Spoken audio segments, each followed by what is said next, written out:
एक बार की बात है, धनी नगर नाम का एक राज्य था जहां चोरियां पड़ रही थीं।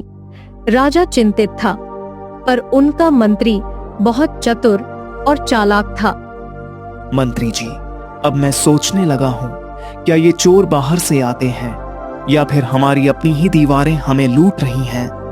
महाराज, इस बार चोरी नहीं हुई है। ये तो सिर्फ शुरुआत है।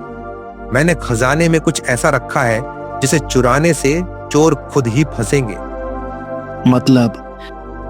एक नकली रत्न, लेकिन उसके भीतर एक ऐसा सुराग जो सिर्फ असली मास्टरमाइंड तक ले जाएगा। और हाँ, इस बार मैं नहीं, चोर हमारी चाल में होंगे।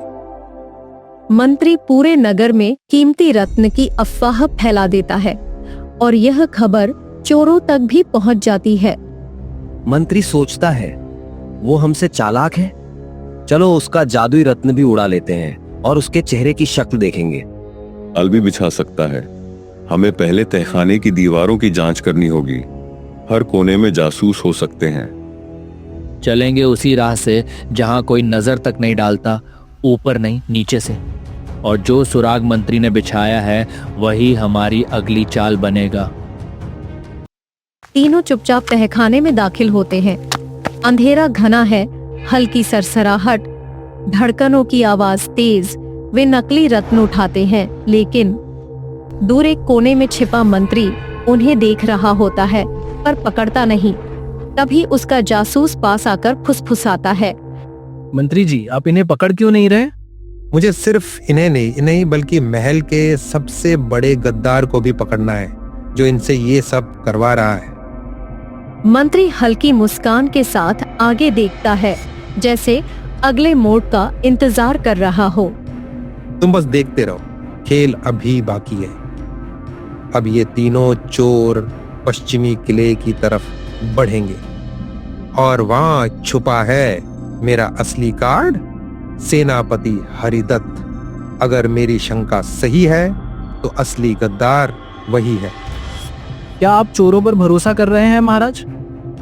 नहीं, मैं बस ये देख रहा हूं कि जब चोर गद्दारों से मिलते हैं तो असल चेहरा कौन दिखाता है। चोर पहुंचते हैं पश्चिमी किला। वहां सेनापति हरिदत्त पहले से मौजूद। तुम तीनों अच्छा काम कर रहे हो। मंत्री को धोखा देना आसान नहीं था। अब अगली चोरी राजधानी की हीरा मंडी से होगी। सीधे राजकाज की मोहरें चुरानी है।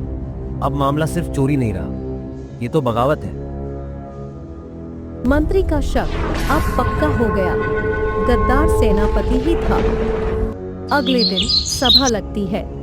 राजा, मंत्री, सेनापति और तीनों चोर दरबार में आमने सामने होते हैं। मंत्री, क्या तुमने इन चोरों के पीछे छिपे असली गुनहगार का पता लगा लिया? जी महाराज, अब कोई संदेह नहीं रहा। असली गद्दार कोई और नहीं बल्कि आपका सेनापति ही है। ये झूठ है। चोर ये तीनों हैं। ये विश्वासघाती है। हमें चोरी करनी आती है, पर जमीर बेचना नहीं। तुमने हमें मोहरे बनाया महाराज। हम इसके ही आदेश पर काम करते थे। ले जाओ इन चारों को और कारागार में डाल दो। मंत्री, तुमने एक बार फिर हमारे राज्य को बचा लिया। तुम्हारी चतुराई और निष्ठा प्रशंसनीय है। महाराज, धोखा कितना भी छिपा हो, सच्चाई उसे बेनकाब कर ही देती है। तो देखा आपने दोस्तों, बुराई कितनी भी चालाक क्यों न हो, सच्चाई और समझदारी के आगे टिक नहीं सकती। गद्दारी और लालच का अंजाम हमेशा बुरा ही होता है। सेनापति ने अपनी शक्ति और पद का दुरुपयोग किया, लेकिन मंत्री की चतुराई और ईमानदारी ने उसे बेनकाब कर दिया। सच्चा नेता वही होता है जो अपनी बुद्धि और धैर्य से साजिशों को मात दे और अपने राज्य या समाज की रक्षा करे। इसलिए हमेशा ईमानदारी और सच्चाई के रास्ते पर चले, क्योंकि अंत में जीत केवल सत्य की ही होती है।